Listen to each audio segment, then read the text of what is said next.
Good morning, everybody. I'm Doc McGraw, and this is the Options Gelt Daily Plan, where we talk about SPX, tradable levels, what's going on in the market, and how to make money. Click subscribe to get my daily plan, access to our Discord. We have a free and a premium, and lots of content, lots of ideas. If you like this, I'm kind of doing this kind of thing most of the day with a screen share, and we talk about what's going on and trade ideas. Okay, so let's get started. And in the overnight session, we're basically flat. We traded in like a, what was it? 20, 25-ish point range. We pulled back to around 63.50-ish in the overnight session. I mean, excuse me, 73.50-ish. What's 1,000 points among friends? 73.50-ish, and kind of top ticked around 73.85.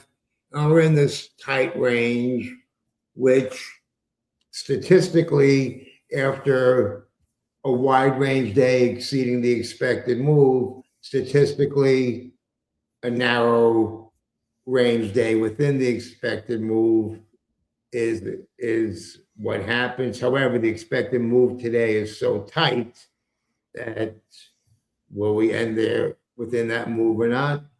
I don't know. We'll see.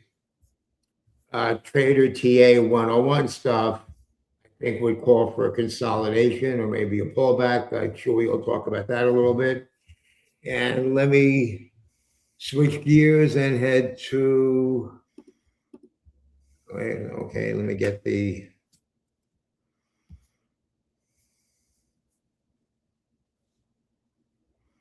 I'm going to pull up the daily plan, which, as I said, you can subscribe and get the daily plan. That's lots of content. That's lots of content that's available on the complimentary plan, and there's a premium plan for the paid subscribers. And click like, subscribe, you have the choice. And of course, you could always do a free 7-day trial, kick the tires, and see what you like. It is like drinking from a fire hose sometimes. There's a lot of stuff in there. So just beware.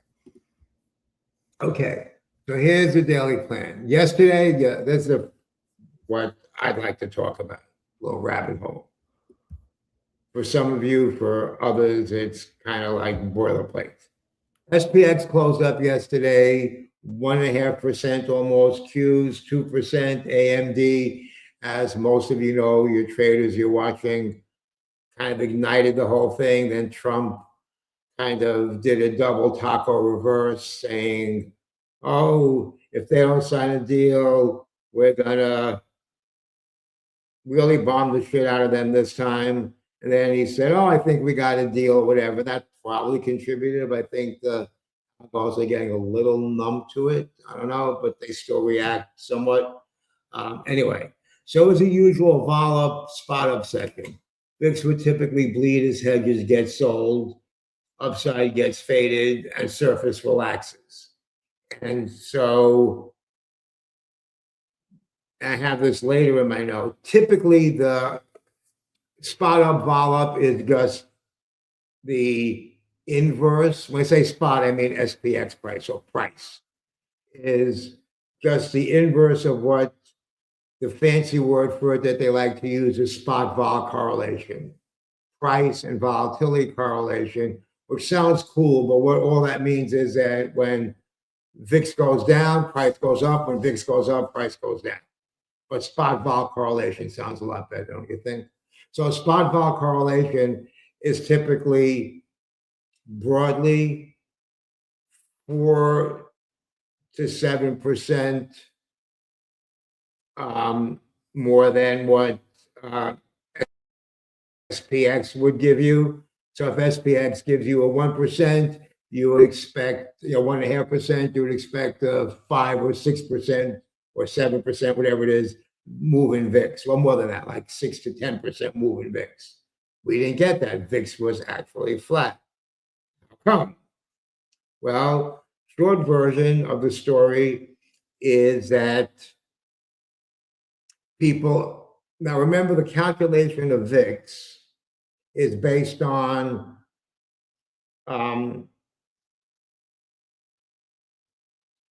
tranches of options according to CBOE secret source, which is on their website, buckets, and the price, the volatility that's priced into different buckets, above and below. It's not just puts, because the puts are usually more expensive than calls, risk reversal and or skew, and that's kind of the way it's priced.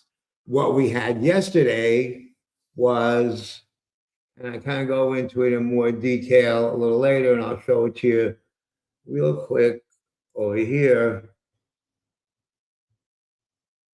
Is this the latest one? Yeah. Show it to you real quick over here. Parallel shift. The sticky strike, because we moved up,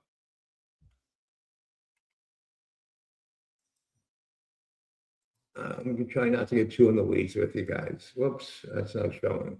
Well, I'll do it this way. Because we moved up, the sticky strike, the whole curve shifted down. That's what we would have expected. Down 1.27 points, not flat. However, the parallel shift lifted up. Options got repriced. What got repriced? The at-the-money surface, the calls, more at-the-money calls, not downside call demand. And we also saw that, I tweeted about it yesterday, and Scott Nathans responded in kind. If we take out a microscope and look at this, you see that SDEX and TDEX, SDEX is one standard deviation out of the money demand, and TDEX is 3 standard deviation out of the money demand. We're both down. People weren't bidding up tails. However, Vol I, which is at the money volatility, was flat. Scott Nathans corrected me and said, actually, it was up 0.0012, but I'm only rounding to 2 decimal places, so I didn't get the 1, 2, the hundredths or whatever it is, thousandths of a point. So basically, that was the calls lifting a little bit. And if you like that kind of stuff, and some of you might, that's not everybody's cup of tea. I get it. But if that is your cup of tea,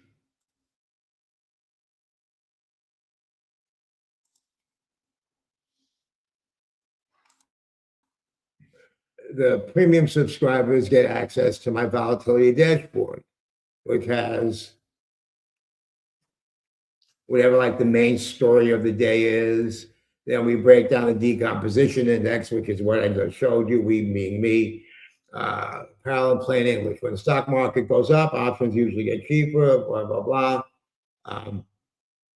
Look at term structure, a little comment. I always like to look at the VVIX-VIX ratio. I'm not going to get into that now. Here I mentioned the Scott Nathans index thing. I interpret why, like what's relevant in that. Then I go down the rabbit hole. So today's rabbit hole is actually the spot up, fall up rabbit hole with an explanation, and then trading desk.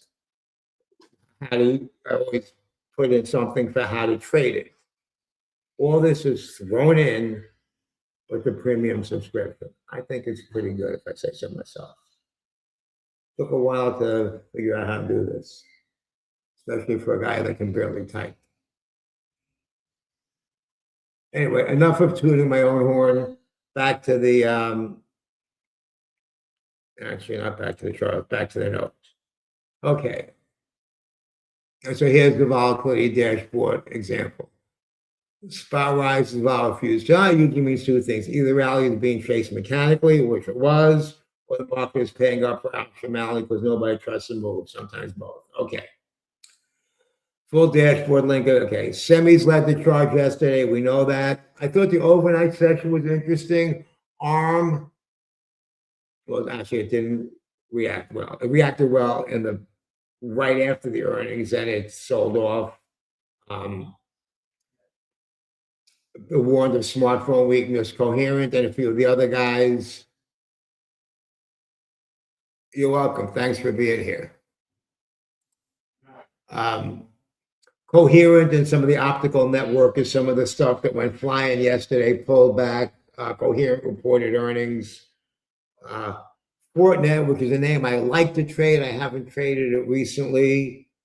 A cybersecurity name was up 15% when I looked.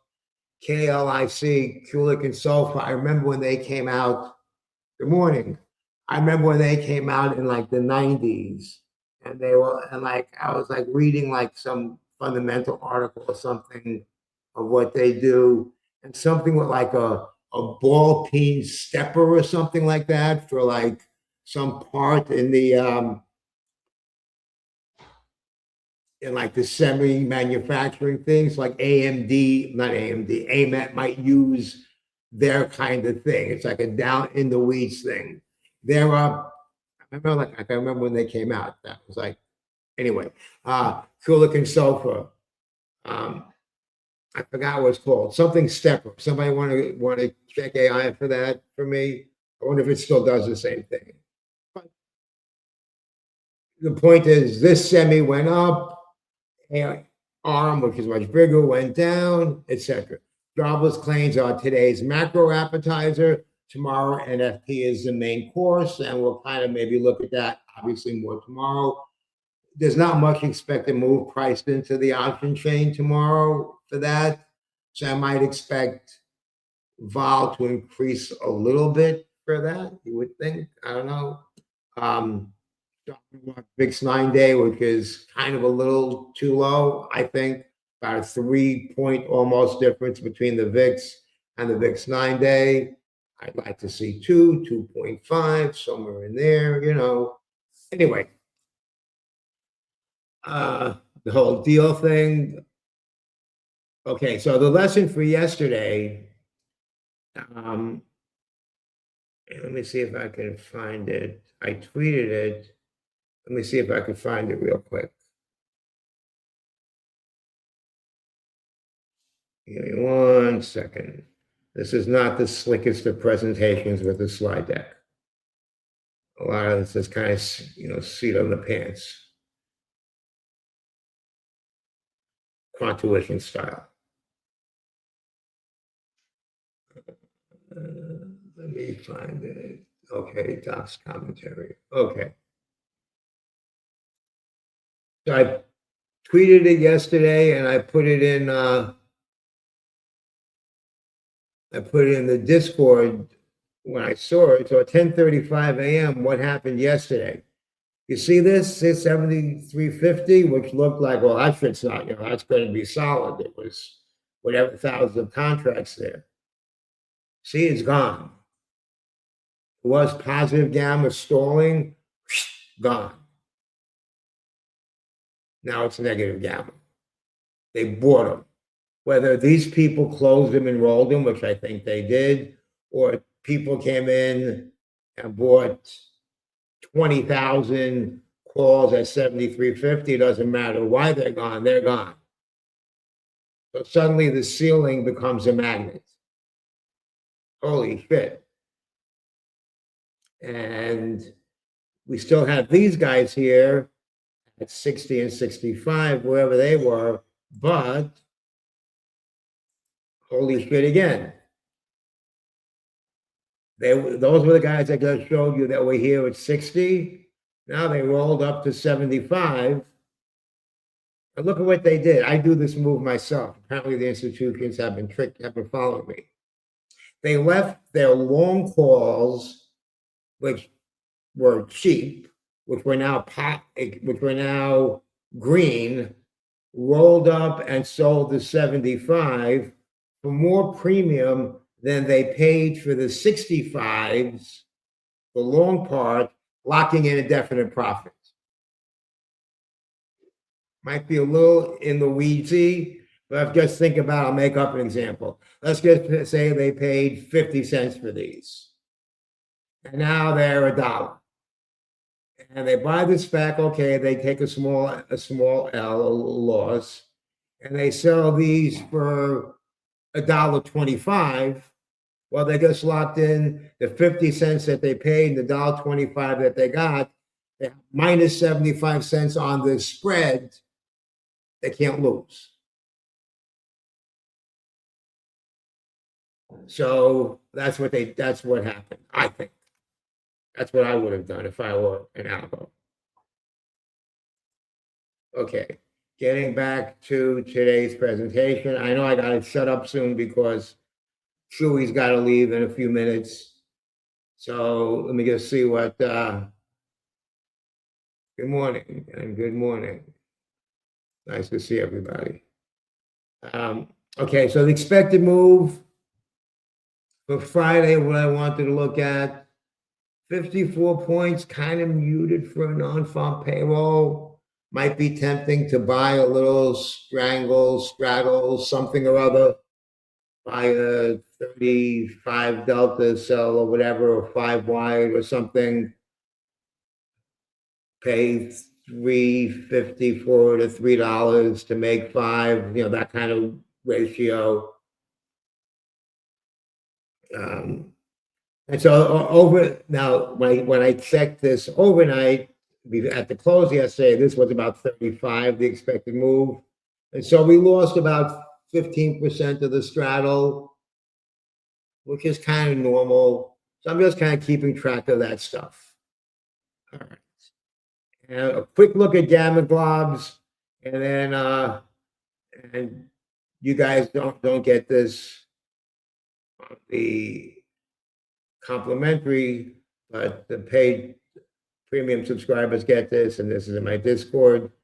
I'm just going to show this briefly. So this is options depth, and I like to annotate it, and I post it, and my active annotation of it for me helps me see what's going to happen during the day.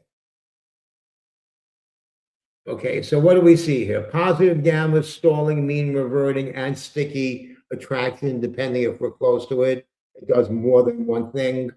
Up here on top, and that's, I can't see the number, I think that's 20 is where it starts. So 20, 25 to 50, sticky, repelling, but mean reverting, sticky. And remember, 73.50 looked like this yesterday. Between, this is, I think, 73.80 and 74.20, free to move around the cabin, void, no way to know. Similar in the no way to know, 80, which is where we are now, over here.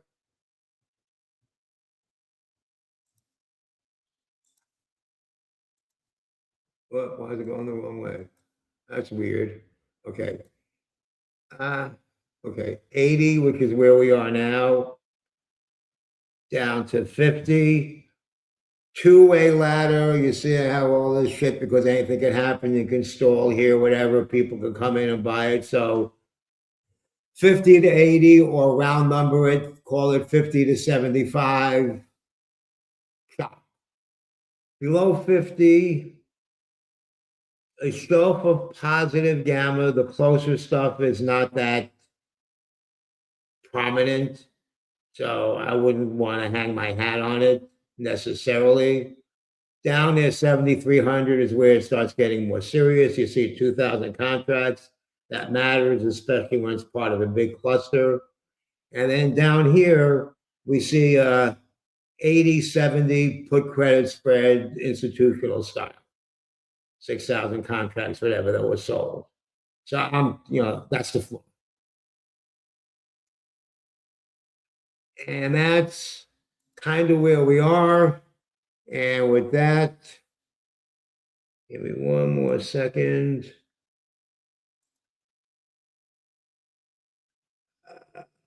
What am I looking for?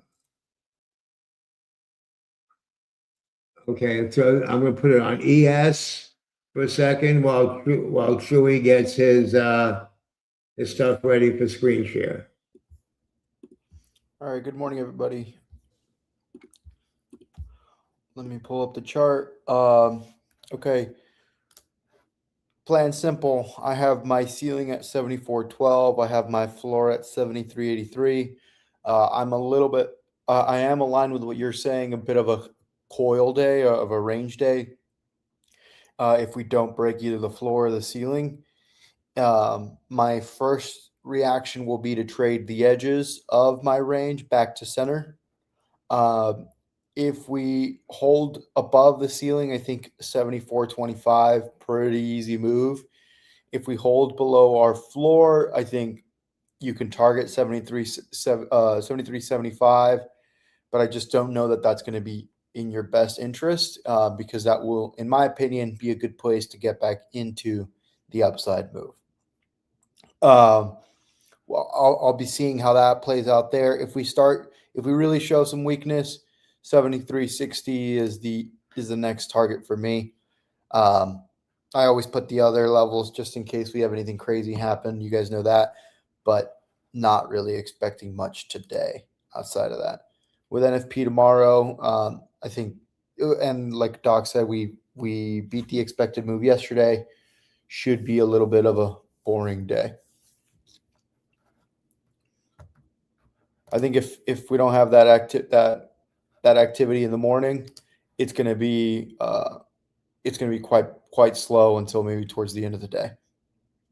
So Selena made a comment. Selena's one of our subscribers. If you saw that on the Discord yesterday and wasn't sure if it was today or not. The chart I'm showing you now?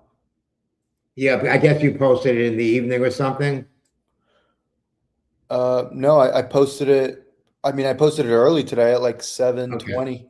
Yeah, well, okay, so I don't know that was her comment. I saw that chart yesterday. Wasn't sure it was today. Maybe he's talking about mine. Okay. Unless you saw the chart I posted yesterday at a different time, but I always post them in the morning in the cheat sheet. If you guys are following in the server, they're in there. And for you guys doing the beta, we are meeting today to kind of practice that strategy that we got into. Make sure that everyone's on the same page, so don't miss that out. Okay. So let me get back to the screen share. Let's look at what's going on here. So here's that same options depth thing. Let's make it bigger. That's weird. It doesn't look right. I'm going to leave shit alone. Seems when I'm zooming, it's getting small. I don't know. Okay. So here's that 74.20 I talked about. And here's this 80 to where was it? 50, 55. Actually, it's 55. I just called it 50.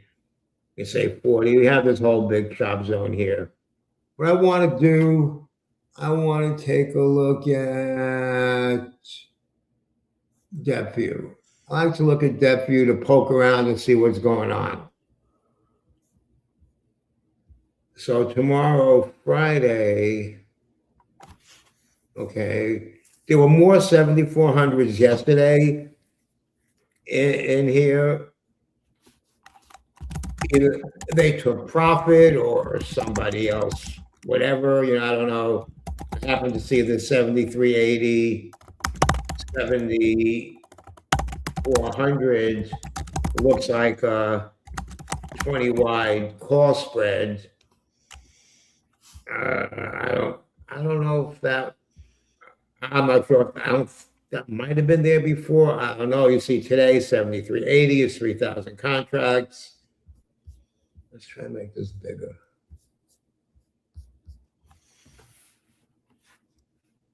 Yeah. And so I'm just kind of like poking around. 73.50. Oh, this is what was there. This has been there all week. I've been talking about this every day, including when it seemed crazy.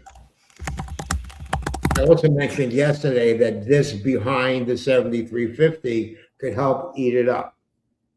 I don't see anything quite that impressive here that will contribute a ton to eating through 7,400. Not saying we don't get there, it's right within the expected move. If it's in the expected move, it means expected, right? Expected move is what you expect.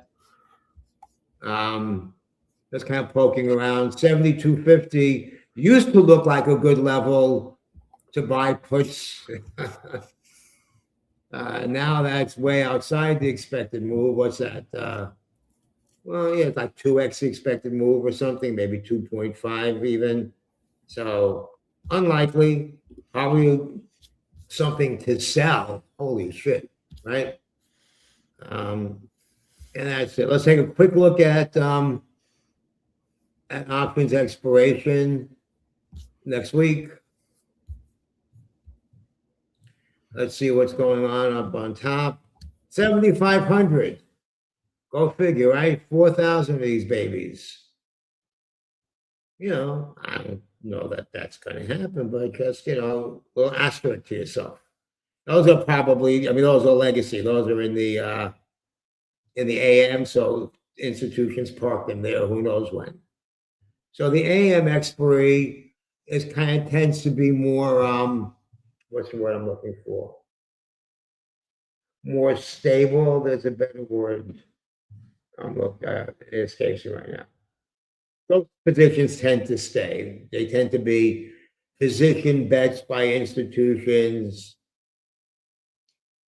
not that much discretionary, some more against X number of E-minis here or against their book. It's hedged, it's, you know, fancy stuff. But there is some discretionary stuff there too, some volatility selling, some risk premium stuff. So there is stuff like that there too. That's just how I think about it. But regardless of why they're there. 7,300 calls. So these were bought at some point. What does that tell us? So now these are in the money. These are going to, if they stay in the money, charm up to a 1 delta, creating a little bit of buying pressure. Of course, if we get below it, pulling back 75 points in a week is not a big deal. Then they have the opposite effect. Anyway, I'm just thinking out loud here. The green is good, right? So green is where I'm looking, you know, I think, oh, I might want to sell premium. Oh, look at this. 70.50 looks nice for next Friday. And anyway, so that's that. Let's take a quick look at the gamma profile.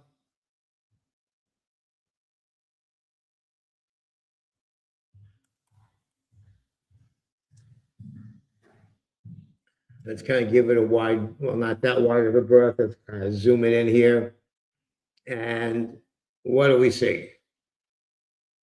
First of all, we're framed in positive gamma, mean reverting, buying dips, selling rips, oversimplified, but ish. And that envelope starts 73.10, 73.20 kind of levels where I showed you on the 0 DTE heat breakdown by strike. Starts in here, you know, it starts 73.04, 7300, 73.19, and starts up here, you know, 73.90, 80, 7400. But notice some of these numbers are kind of small, 290. So a couple hundred E-minis to buy every 2.5 points is not a lot. It's something versus 1,000 if we get up here. Well, this would be to sell, excuse me, not to buy. This is from a market maker's point of view. This would be to sell. So, you know, here's where shit gets intense. And here's where we're, pretty much not going. Here's shit gets intense at 7,300.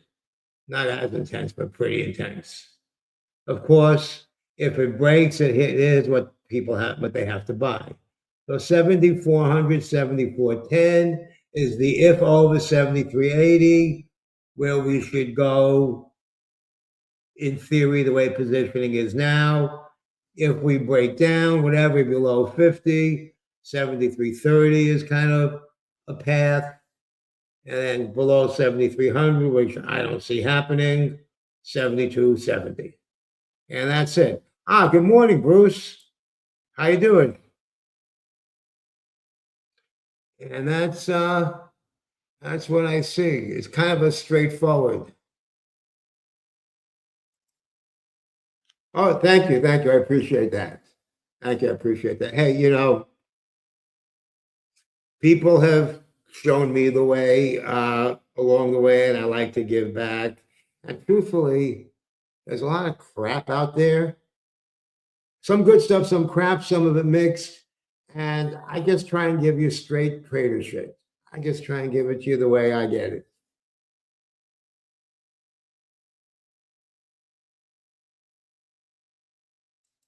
Oh, that sounds cool. That sounds cool. I had a chance, I didn't really follow up on it, to work on the res, they call it. Down when I was in South Florida, there was a reservation that was probably about a mile or so from where I live. Not a mile, excuse me, like an hour-ish from where I live, maybe a little less. And uh, there was a pretty big substance abuse problem, drinking, but drugs too, crack, among the other people on the res. In Florida, I don't know how it is anywhere, everywhere else, but on the res in Florida, everybody got paid because of the casino, whatever it is. So like it really didn't matter who you were. You could be a 20-year-old, 15-year-old kid, whatever. I don't know about 15. If you were an adult on the res, yeah, I think you got whatever it was back then. We're talking about going back 25 years ish on the res, maybe even more. You got like 30 or 40 or $50,000 a year salary just for being a Native American of that tribe, the Seminoles, or whatever branch it was, living on the res. So that's what happened. So I got, so that was one of my specialties. And so some people told me about it, but I just didn't follow up. I just made preliminary inquiries. It's a long-winded way of saying, Bruce, that sounds really cool, working on the res. Oh, yeah, you know what I'm talking about, right? I guess they're still getting like salaries and there's substance abuse, right? It's kind of sad. Oh, I like that. Nothing broke if the water fountain keeps overflowing. I like that. I like that. You can't keep pouring water into the tea into the same cup. There's like a Taoist Buddhist saying about cups and filling cups. You have to empty a cup to fill it. I forget it, but there's a couple metaphors about that.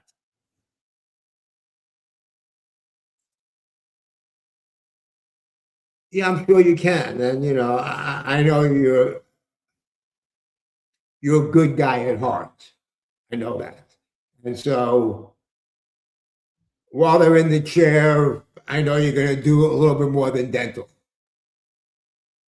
Well, actually, I don't know how much you do in the chair and more supervisory stuff these days. But anyway, be that as it may, that's kind of where we are. It's hate, I don't know if I want to hate to say it. It's a simple day. Oh, Datadog. Let me talk about Datadog. There's nothing much to say about Datadog, only in that it's one of my. Oh, you do some in the chair stuff too. Yeah, got to keep those skills. A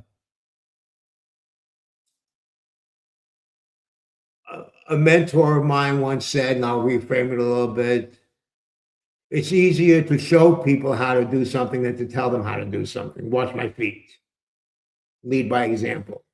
And part of that's even, it extends to something like that as well. I wanted to pull this. I guess I want to take a quick look at Datadog because that's one of my frequent flyer stocks. Whoa, look at that. So I sold half of my position yesterday, taking risk off. Of course,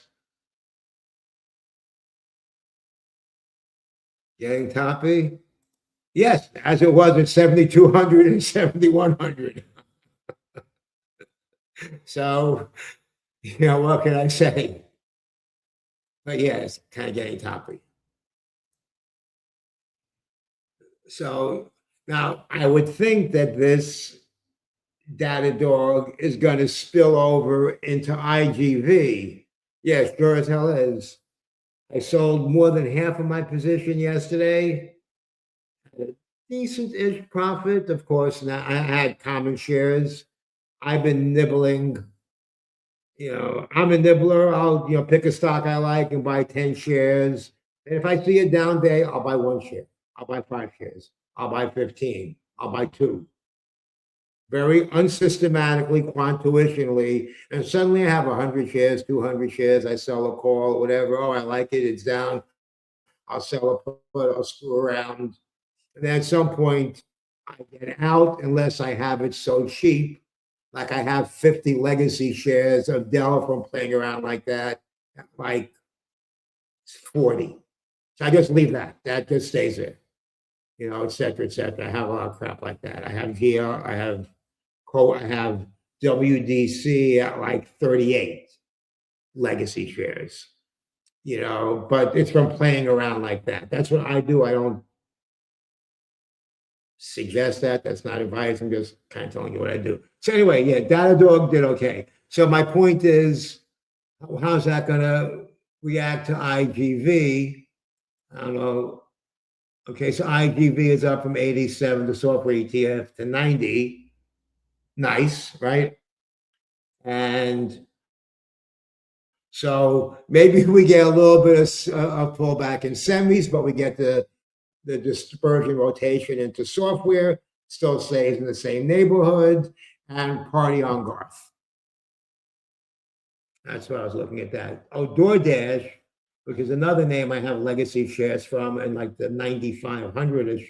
Again, from the same game, from accumulating shares, selling calls, getting it called away eventually. And so, yeah, they ripped on. This was right about the top of the expected move. I looked, and now they're kind of pulling back to within the expected move. So I'm not expecting any crazy options market reaction. Usually when it goes beyond the expected move, you kind of get a squeeze. That's why you might see if something goes beyond the expected move and it's got decent volume, especially on like a Wednesday, Thursday, it goes nuts. It might squeeze for a day or two. And then the following Monday or the options reset, it drops. Let's just say it went up 25% and drops 10 or 15%. They aren't tricking you to buy it, to sell it high or whatever. It's mechanical. It's mechanical. So just keep that in the back of your mind if you're trading individual names. And that's really it. It's kind of a simple day. Let's see, I'll just do one more thing.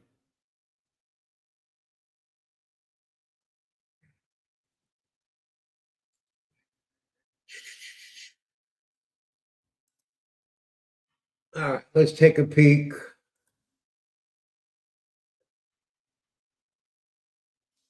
Oh, yeah. If I do this, it'll get a little bigger. Okay. Not a lot below.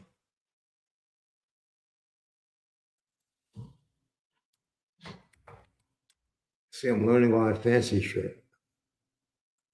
Let's take a look. So remember I said they sold where that put spread was that they sold yesterday, 80. They sold 80.70. It's 20 cents now. Basically not worth looking at. 7,300 also looks decent. Expected move 35. We're at 80, so that's 2x expected move down here somewhere. 40 cents, decent. I'll take it. Whoops. Wrong account.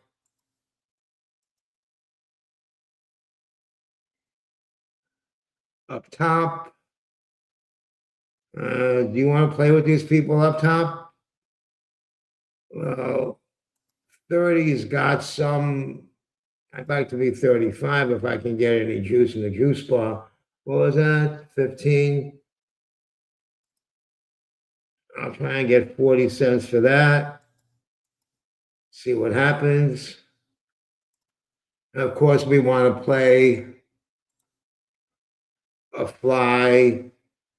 I mean, if 7,400 doesn't tickle your fancy, I'm not sure what you're looking at.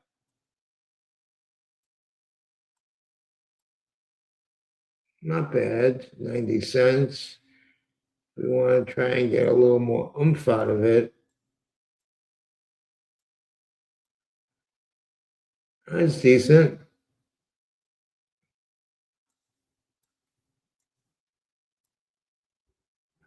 $1.65. This gives me a wide berth on a 15 wide, $1.60. I usually don't like to spend this much money. I'm a cheapskate. But just for fun, I'm going to put that in.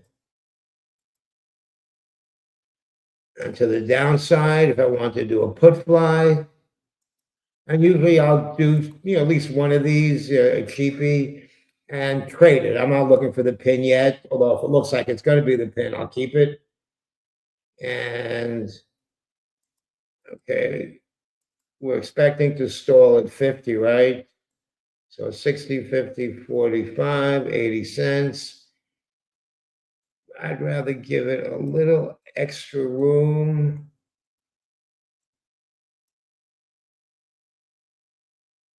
In case it sticks here, I'll try that for 60 cents just to be in the game. And that's it. Where's Anna? Anna's not here today. Anna always asks me for flies. Okay, that's it. And I post these in my Discord when they fill, and it's to teach you how to fish, not to fish for you. I hope you see how I arrived at those levels, these ideas. These levels weren't just, oh, sounds like a good idea, although that's not a good idea. All this was derived from this. We have this 80 to 20 path.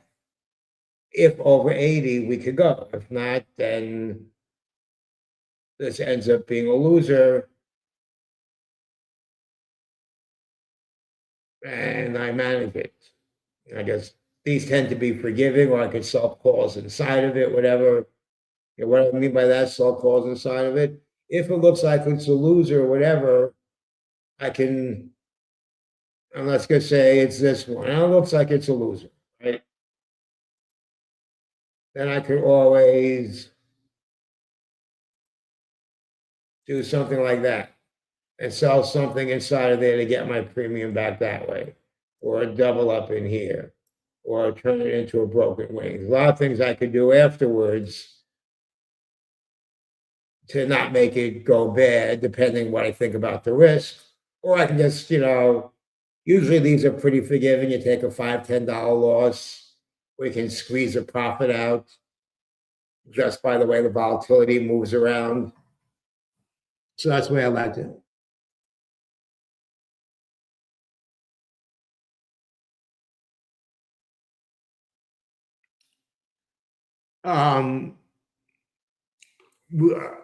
We filmed it. I'm not sure what there's Chewy stuff and my stuff, and then there's a combination stuff. So I'm not sure what version you got, but yeah, we filmed some stuff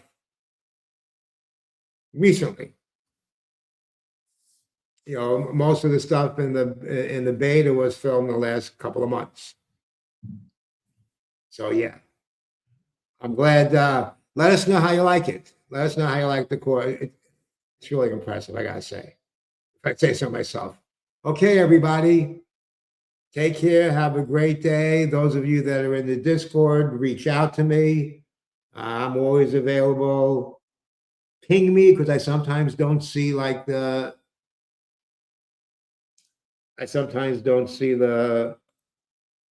notifications.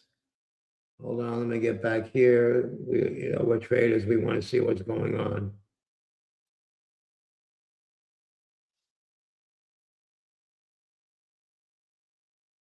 Let me do this one.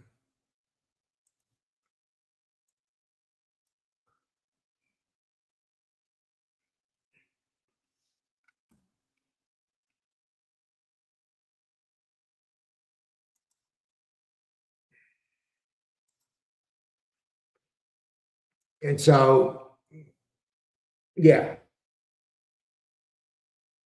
like I said, ping me in the Discord. We also have a complimentary Discord, a free Discord. If you sign up through WHOP, you can get that. I check there once in a while. There's not much in there, so I'm not gonna, if nobody's there, nobody's there. One more thing while I'm just doing this, give me one more second. Where is it?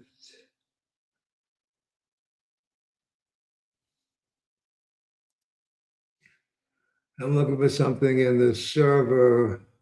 Okay, in the general education tab.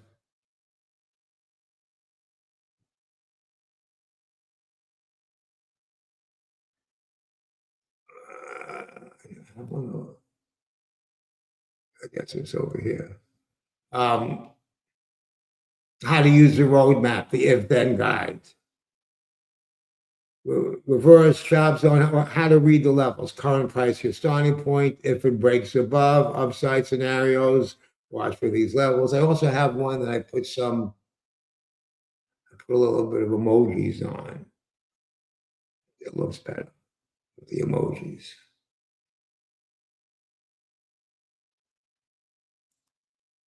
Here it is. Core rules. See that? Roadmap cheat sheet. I'm doing this kind of crap all the time. Not all the time, obviously, not 24 hours a day, 7 days a week. So it's changing from all the time to often.